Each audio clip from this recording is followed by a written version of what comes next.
As the name implies, Monster Hunter World does a stand-up job of creating a truly large-scale, immersive, and purposeful world.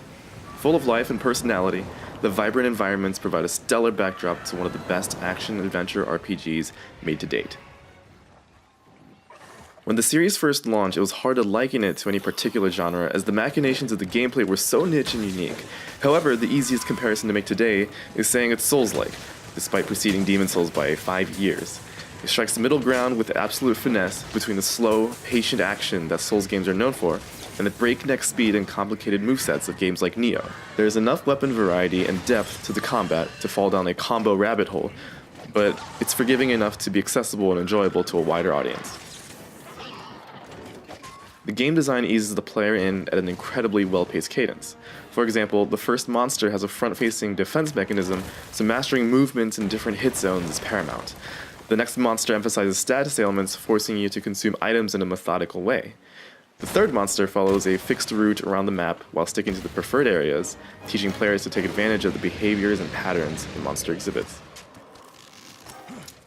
Each monster is ostensibly a well-crafted puzzle where learning attack tells, movement signals, and opportunities to strike or retreat are the components the player must piece together to solve. The first time fighting a new monster can be daunting and challenging, but after several attempts it should be much easier and efficient to deal with, allowing a player to farm crafting materials for weapons and armor. The weapons offer incredible versatility and opens up the game to a myriad of playstyles, but the beauty of the design is that nearly all weapon types and strategies are viable. Picking the correct elemental weakness of an enemy may speed up the hunt by a certain factor, but hammers, swords, bows, they all compensate in different aspects to create a well-balanced, fair experience. A greatsword user is strong but slow, a dual sword user is nimble but needs to make up for lack of strength with volume, and bow users can fire safely from the backlines, offering support abilities to better the group's chances at a successful hunt. The degree of freedom a player can experience is phenomenal. Replayability is high, with crafting being the primary directive to repeatedly hurt these giant lizards.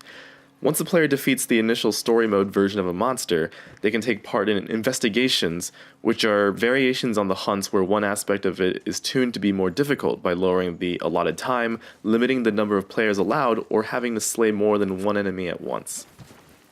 While World offers a fulfilling but challenging single-player experience, multiplayer is by far the best way to enjoy the game. Multiplayer can act as great social lubricant, like many shared world shooters of this console generation. Goofing off and punching giant lizards over a beer? What sounds more relaxing than that? Although multiplayer is my favorite way to play the game, the unfortunate drawback of multiplayer is the clunky and unintuitive lobby system. Players are disbanded after every mission should they want to return to the hub world to restock their supplies, and must reform the group for every sortie. The most egregious side effect of the convoluted lobby system is that the main story missions with cutscenes can't be taken together. All 4 players would have to initiate separate instances to watch the cutscenes on their own, then 3 must leave their missions and rejoin the 4th player's instance to continue as a group. The story is arguably the weakest aspect of the game. It tries to contextualize the reasons the player is hunting the monsters, but falls short in offering any meaningful stakes or developing any characters that we should empathize with. This is one of those instances, though, where the gameplay loop is so compelling that it's not really important to put that against any meaningful narrative. The graphical fidelity is vastly improved over previous entries, which isn't saying much considering the last several entries were on handheld systems. It does, however, make it feel like a quantum leap for the series to have so many different animations when interacting with the environment or watching a pre-rendered scene. Something that a lot of the buzz neglects to mention is the music of World.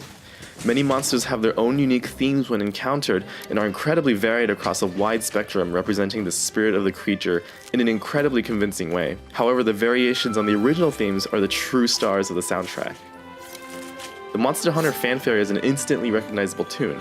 The original is triumphant, but somewhat crass due to heavy use of brass instrumentation. The new orchestral arrangement is an absolute barn burner because it relies more heavily on legato strings and is slightly down-tempo, making it sound much more elegant. It perfectly captures the growth and maturation of the series from a brash, rough-around-the-edges experiment to a well-refined, artisanal masterclass.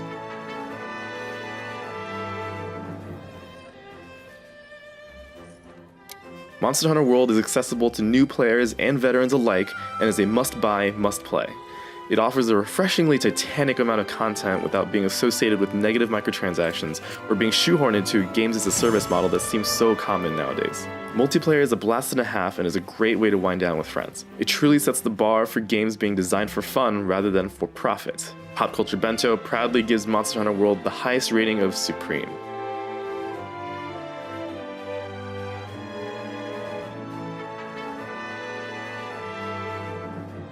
If you enjoyed this, be sure to check out our other content at popculturebento.com.